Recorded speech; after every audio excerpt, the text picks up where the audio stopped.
नमस्ते. मुलगी शिकली, प्रगती झाली. खरंच आता सगळ्या क्षेत्रामध्ये मुली प्रगती करतायत. आता आपण पाहतोय मुली डॉक्टर होत आहेत, इंजिनियर होत आहेत, शिक्षिका होत आहेत, कलेक्टर बनवून अख्ख्या जिल्ह्याचं प्रशासन सांभाळतायत, पोलीस अधिकारी होऊन जिल्ह्यामध्ये कायदा सुव्यवस्था राखतायत.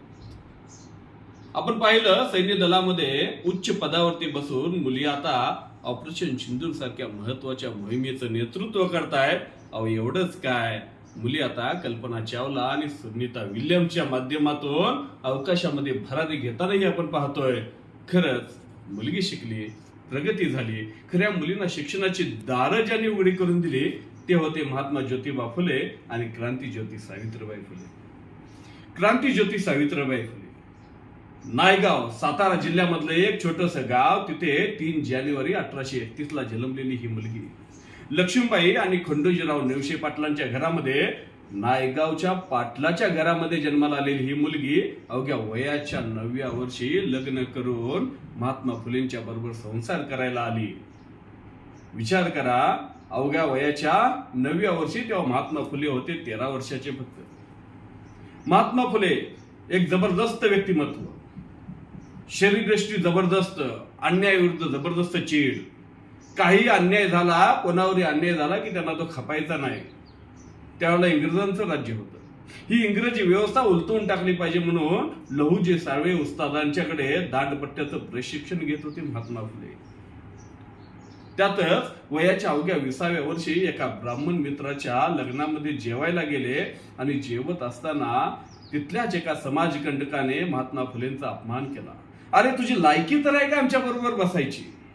तो आमच्या बरोबर जेवायला आलायस म्हणून त्यांचा अपमान करण्यात आला. आणि मग त्यावेळेला महात्मा फुलेंनी विचार केला. विचार करा तुम्ही पण, वयाचं फक्त 20 वर्षामध्ये असा तरुणाभान तरुण ज्याचा कोणतरी असा सगळ्यांच्या समोर अपमान केल्यानंतर आपण असतो तर काय केलं असतो. पण ते होते फुले. त्यांनी विचार केला, या इंग्रजांना उलटून लावण्यासाठी, इथून घालवण्यासाठी आपण प्रयत्न करतोय, पण इंग्रज गेल्यानंतर अशा मानसिकतेची लोक आपल्या डोक्यावरती बसले आणि हे राज्य करायला लागले, तर हे स्वातंत्र्य घेऊन तरी काय करायचं. म्हणून इथं पहिल्यांदा इथल्या समाजाची भुरसटलेली विचारसरणी आपल्याला बदलावी लागेल, समाजामध्ये सुधारणा घडवून आणावी लागेल. आणि सुधारणा घडवून आणायची असेल तर सगळ्यात महत्वाचा हत्यार आहे ते म्हणजे शिक्षण. म्हणून महात्मा फुलेंनी त्यावेळेला ठरवलं की आपण शिक्षणाच्या माध्यमातून समाजामध्ये सुधारणा घडवून आणायची. आणि शिकवत असतानाही तिने विचार केला, सगळ्यात जास्त महत्वाचं आहे कुणाला शिकवणं, तर ते आहे स्त्रीला. कारण एक मुलगी शिकली तर अख्खं घरदार शिकतं, आणि अख्खं घरदार शिकलं तर समाजामध्ये परिवर्तन सहजरित्या घडून येतं. म्हणून त्यांनी ठरवलं मुलींना शिक्षण देऊया. मुलींना शिकवण्यासाठी म्हणून पुण्यामध्ये भिड्यांच्या वाड्यात 1848 ला तात्यासाहेब भिड्यांच्या वाड्यामध्ये महात्मा फुलेंनी मुलींची पहिली शाळा सुरू केली.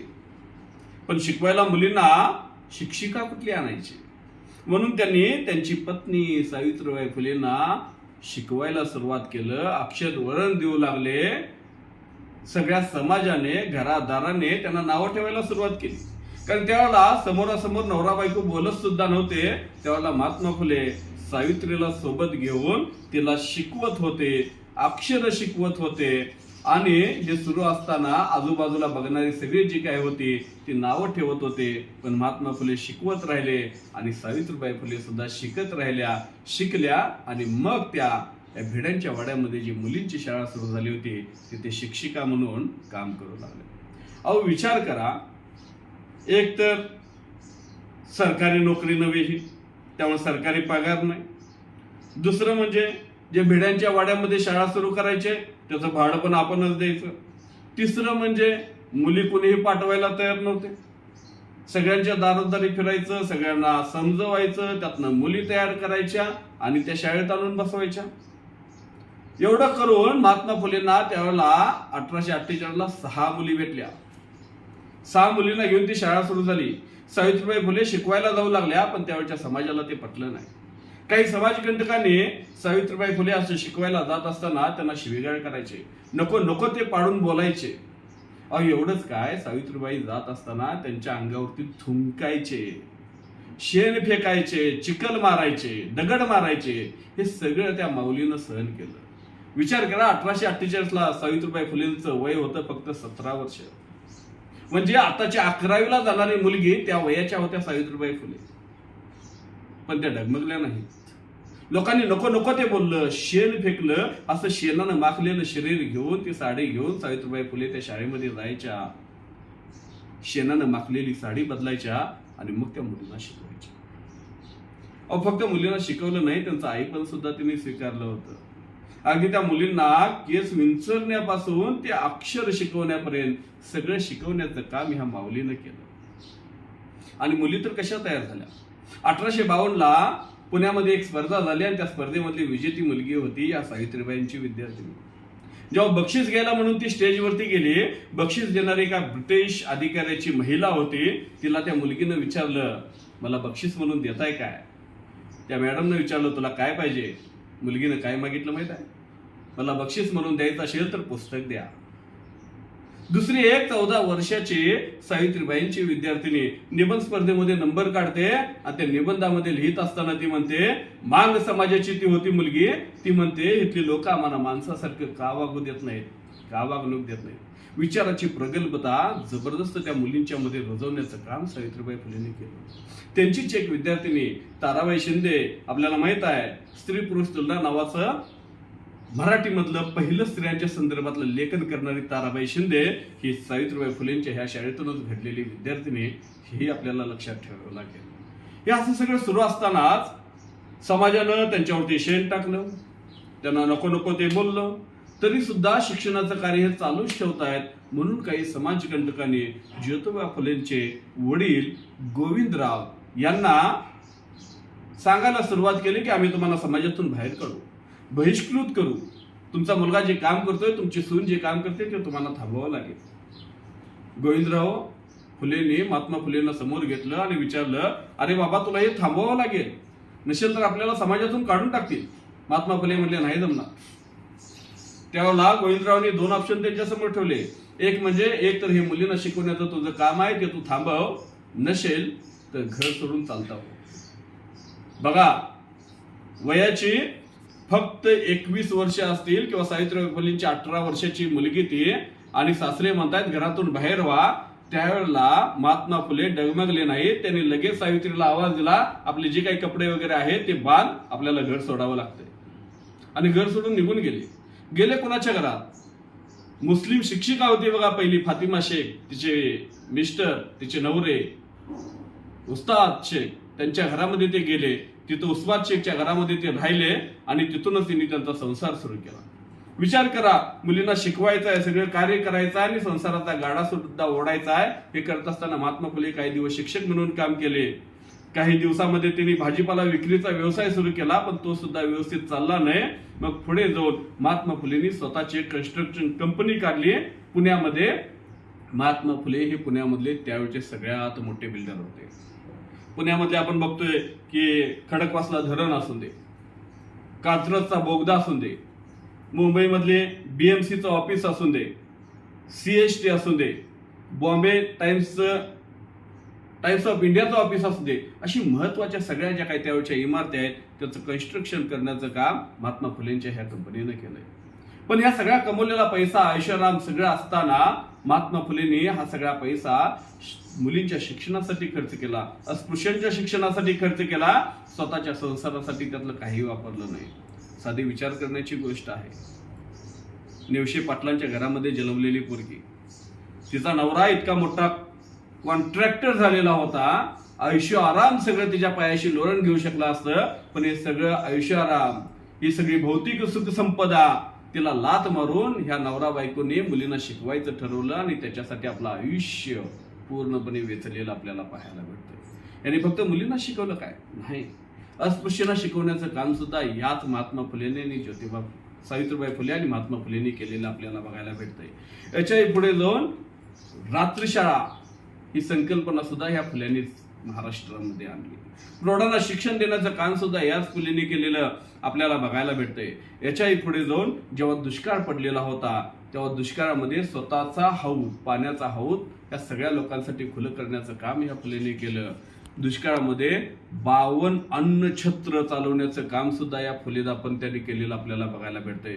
विचार करा, 52 अन्नछत्र चालवायची, हजारो लोकांना जेवण करून खायला घालायचं. या सावित्रीबाई फुले त्यावेळेला भाकरी थापायचं काम करायचे, या सगळ्या हजारो लोकांना खाऊ घालायचं काम करायचे. आजकाल आपण बघतोय 4 जादा भाकऱ्या थापायला लागल्या की स्त्रियांची काय अवस्था होते. या माऊलीने हजारो लोकांना भाकऱ्या थापून जेवण घालायचं काम केलं आणि सगळं स्वतःच्या पैशातून करायचं होतं. कुणी 1 रुपया देणार नव्हता. सगळे कमवलेले पैसे या सगळ्या गोरगरिबांसाठी, दीनदलितांसाठी खर्च करायचं होतं, त्यांच्या शिक्षणासाठी, त्यांच्या खाण्यासाठी.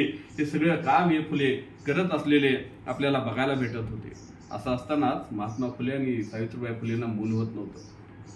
समाजातील लोक नको नको ते बोलायचे.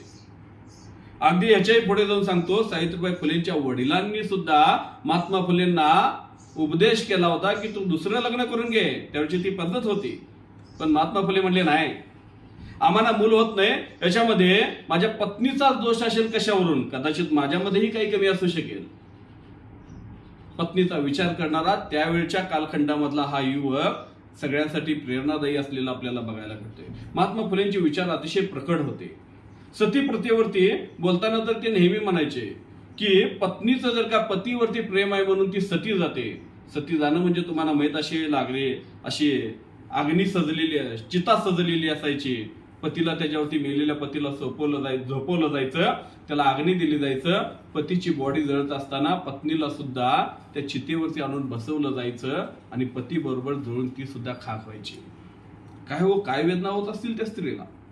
खुशी खुशी जात असतील का सगळ्या स्त्रिया? नाही. जिवंत जळणं आपल्याला बघा, साधा चटका बसला तर किती वेदना होत आहेत. तिथं जिवंत जळत होती. तिची इच्छा नसली तरी समाजाला ओढून आणून त्या चितेमध्ये ढकलायचा. तिची किंचाळी ऐकू येऊ नये म्हणून भोवतीने ढोल वाजवायचा. सती प्रथा अतिशय भीषण असलेली प्रथा. मग ज्योतिबा फुले त्याच्याबद्दल म्हणतात की जर का पत्नीचं प्रेम आहे म्हणून पती मेल्यानंतर ती सती जात असेल तर पतीचं पण आपल्या पत्नीवरती प्रेम असेलच की हो. मग जर का पत्नी पहिल्यांदा मेली तर हा सता जाणार आहे का? म्हणजे मुलगी जर का, स्त्री जर का सती जात असेल तर मुलानं म्हणजे नवऱ्यानं पण सता गेलं पाहिजे. एक नवीन संकल्पना महात्मा फुलेंनी त्यावेळच्या समाजामध्ये रुजवण्याचं आणि प्रकटपणे आपले विचार मांडण्याचं काम केलेलं होतं. महात्मा फुलेंना मूलबाळ होत नव्हतं, पण तिने बालहत्या प्रतिबंधक गृहाची स्थापना केली. त्यावेळेला एक भीषण समस्या होती. काय तर अनेक विधवा स्त्रियांच्यावरती अन्याय अत्याचार व्हायचे, त्यांचा शारीरिक छळ व्हायचा, त्याच्यातून बऱ्याचदा गर्भधारणा व्हायची आणि जन्मलेलं जे काही मूल असेल त्याला मग सांभाळायचं कसं, समाजामध्ये अवहेलना होणार म्हणून मूल जन्मल्यानंतर त्याला कुठेतरी अशी कचरा कुंडीमध्ये टाकून दिलं जायचं. हे बघितल्यानंतर महात्मा फुलेंचं हृदय द्रवलं. त्यांनी विचार केला ही मुलं अशी मरता कामा नाही, त्यांच्यासाठी आपल्याला काहीतरी करावं लागेल. म्हणून त्यांनी बालहत्या सुधारगृहाची स्थापना केली आणि घराच्या बाहेर एक पाटी लावली. काय तर कोणत्याही विधवा स्त्रीला जर का अशी ती बाळंतपण वगैरे होणार असेल तर आमच्या घरामध्ये येऊन ती होऊ शकते. तिचं बाळंतपण इथे केलं जाईल. तिला त्यासाठी कोणताही खर्च द्यावा लागणार नाही. तिचं नाव कोणापुढे उघड केलं जाणार नाही. गुप्त पद्धतीने सगळं कार्य चालेल अशी पाटी महात्मा फुलेंनी त्यांच्या दरवाज्यावरती लावलेली होती. आणि आश्चर्याची गोष्ट तुम्हाला सांगतो, 4च वर्षामध्ये 100 स्त्रियांची बाळंतपणं ती त्या ग्रहामध्ये झालेली, बालहत्या प्रतिबंधक ग्रहामध्ये झालेली आपल्याला बघायला मिळतात. अहो 100 बाळंतपणं. एक घरामधली जर का स्त्री किंवा मुलगी जर बाळंतपणाची असेल तर त्या तिच्या सोबत असलेल्या महिलेला काय काय करावं लागतं ते सगळ्या महिलांना माहित आहे. 100 स्त्रियांचं बाळपण या सावित्रीबाई फुलेंनी केलेलं आहे. त्या मुलांना जोपासण्याचं काम केलेलं आहे. हे सगळं करत असताना, नवऱ्याबरोबर चालत असताना अतिशय हाल अपेष्टा त्यांनी सहन केलेल्या आपल्याला बघायला मिळत आहे. महात्मा फुलेंनी शिवजयंती साजरी केली. त्यावेळचे रायगडचे कलेक्टर होते. त्यांनी बोलता बोलता असं एक वाक्य बोलून टाकले की छत्रपती शिवाजी महाराजांच्या समाधीची काय अवहेलना झालेली आहे. हे वाक्य ऐकल्यानंतर महात्मा फुलेंनी विचार केला. महात्मा फुले छत्रपती शिवाजी महाराजांची समाधी शोधत रायगडावरती गेले. त्याच्या अवतीभोवती जी काही काट्याची झुडपं वगैरे वाढलेली होती ती सगळी तोडून काढली, तिथं स्वच्छता केली आणि महात्मा फुलेंनी शिवजयंती पुण्यामध्ये साजरं करण्याचं पहिलं आणि अतिशय महत्वाचं काम केलं. कारण शिवाजींचे विचार ह्या महाराष्ट्रातील तरुणांच्या मध्ये भिनले पाहिजेत, यासाठी शिवजयंतीच्या माध्यमातून हे शिवाजी घराघरापर्यंत आणि तरुणांच्या मनामनापर्यंत पोहोचवण्याचं काम त्यावेळेला महात्मा ज्योतिबा फुलेंनी केलेलं आपल्याला बघायला भेटतंय. महात्मा फुले हे पुणे म्युनिसिपल कॉर्पोरेशनचे सदस्य होते, मेंबर होते. आजच्या भाषेत बोलायचं झालं तर त्यावेळच्या महानगरपालिकेचे ते नगरसेवक होते. आणि नगरसेवक असताना सुद्धा एकदा ड्यूक ऑफ कॅनॉट भारतामध्ये आलेले होते आणि ते आलेले असताना पुण्यामधल्या सगळ्या महत्वाच्या व्यक्तींना बोलवण्यात आलेलं होतं. साहजिकच आहे, महात्मा फुले नगरसेवक होते म्हणलं, त्यांना सुद्धा बोलवण्यात आलं. ड्यूक ऑफ कॅनॉटची पार्टी होती. सगळे असे सुटाबुटामध्ये पार्टीला निघून गेले. महात्मा फुले कसे गेले असतील? महात्मा फुलेने साधा कुर्ता घातला, धोतर घातलं, पागोटा नेसला, एक धनगरी घोंगडं असतं ते घोंगडं असं खांद्यावरती टाकलं आणि हातामध्ये एक सोटा म्हणजे चांगली अशी काठी घेतली आणि ते घेऊन महात्मा फुले त्या ड्यूक ऑफ कॅनॉटच्या त्या पार्टीसाठी गेले. त्यांना दरवाज्यावरती अडवण्यात आलं. तुम्हाला असा आत जाता येणार नाही. महात्मा फुले त्यांनी तिथं दंगा घातला, का मला अडवताय, काय संबंध तुमचा? बाकीची लोक आतली बाहेर आली, बघितले तर महात्मा ज्योतिबा फुले तिथं उभे आहेत. त्यांना आत घेण्यात आलं. नुसतं महात्मा फुले आत गेले नाहीत, आत जाऊन त्या पार्टीमध्ये त्यांनी भाषण पण केलं आणि ड्यूक ऑफ कॅनॉटला सांगण्याचं काम केलं की माझा भारतातला शेतकरी असा आहे, सामान्य माणसाची अवस्था ही अशी आहे, तुमच्या राणीला जाऊन सांगा यांच्या जीवनामध्ये सुधारणा झाल्या पाहिजेत. त्या ड्यूक ऑफ कॅनॉटची दुसऱ्या दिवशी पुण्यामधून मिरवणूक काढण्यात आली. त्यावेळेला महात्मा फुलेंचाच एक सहकारी दीनबंधूचे संपादक जे काय होते कृष्णाचे भालेराव, त्यांनी काय केलं असेल तर एक पाटी घेऊन ते त्या मिरवणुकीमध्ये उभे होते आणि त्या पाठीवरती लिहिलं काय होतं? ड्यूक ऑफ कॅनॉट तुमचं स्वागत आहे.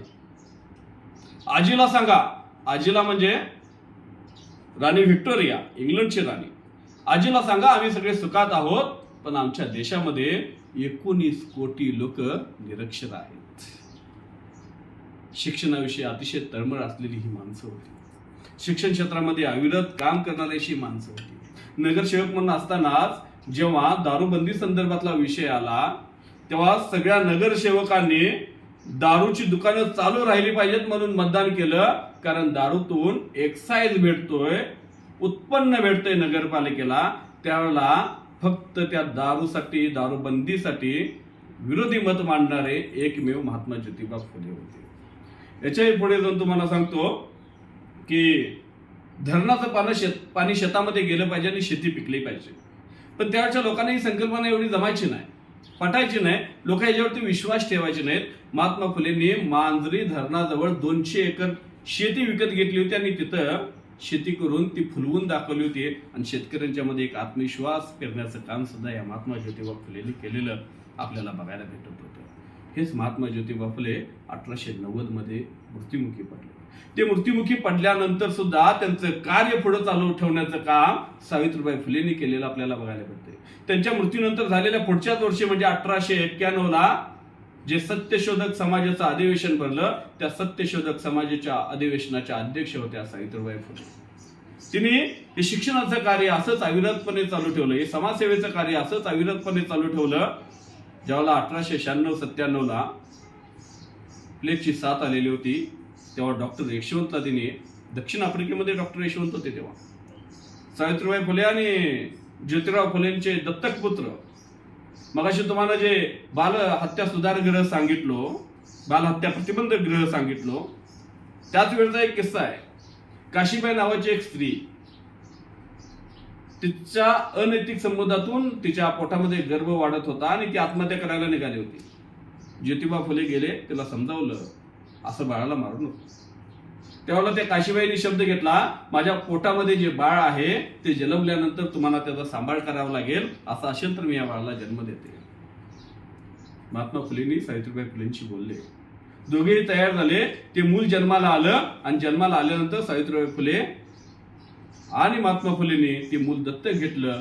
त्याचं नाव ठेवलं होतं यशवंत. त्याला शिकवलं, डॉक्टर केलं. हाच यशवंत पुढे जाऊन ब्रिटिश मिलिटरीमध्ये काम करत होता. दक्षिण आफ्रिकेमध्ये त्याचं पोस्टिंग होतं. त्याच वेळेला 1897च्या दरम्यान त्या पुण्यामध्ये प्लेगची साथ पसरली होती. हजारो लोक अशी तडपडून मरत होती. त्यांना उपचार केला जात नव्हता कारण वैद्यकीय सुविधा भेटत नव्हत्या. त्यावेळेला या सावित्रीबाई फुलेंनी आपल्या मुलाला, दत्तक पुत्राला यशवंतला तार केली की बाबा तू भारतामध्ये निघून ये.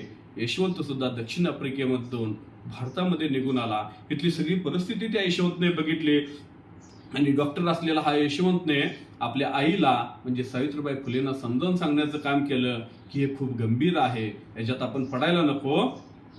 त्यावेळेला सावित्रीबाई फुले त्याला म्हणतात की अरे आता जर का तुझे वडील जिवंत असते तर त्यांनी सुद्धा ह्या लोकांना वाचवण्याचंच काम केलं असतं, समाज सुधारणाच करण्याचं काम केलं असतं, लोकांना मदत करण्याचं काम केलं असतं. आपल्याला पण तेच करावे लागेल. डॉक्टर यशवंतला ते पण पटलं आणि मग त्याने त्याचे जे सासरे होते ससाने, त्यांची जी ओसाड मारहाण होती, हडपसरचा जो आता पुण्यामधला परिसर आहे तिथे ससाने नगर, तिथे त्या मारहाणावरती अशा झोपड्या उभ्या करण्यात आल्या आणि तिथं प्लेगवरती जे काही रोगी येतील त्यांच्यावरती उपचार करण्याचं काम सुरू झालं.